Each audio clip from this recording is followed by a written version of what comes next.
Assalamu alaikum, everyone. Follow me.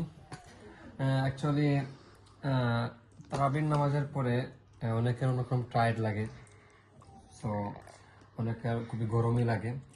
তো অনেকে অনেক রকমের ড্রিঙ্কস, কুলিং ড্রিঙ্কস পান করতে পারে। তো আমি বেসিক্যালি নামাজের পরে দই আইসক্রিম যেটা সেটা খুবই পছন্দ করি।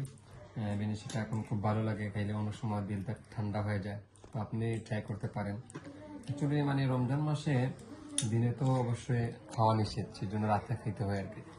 আর রমজান মাস সারা আপনি যখন গরমের দিন আসে তখন আপনি খুবই বেশি পরিমাণ দিনে এটা খাওয়া হয়। অনেকের ফেভারিট, আমারও ফেভারিট। সো রমজান মাস বরকতের মাস, এই জন্য আমাদের সবাই অনেকক্ষণ ধরে খাইতেছে, শেষ হইতেছে না। আর এটা খাইলে মাথাও ঠান্ডা থাকবে, দিমাগও ঠান্ডা, সবকিছু ঠান্ডা থাকবে।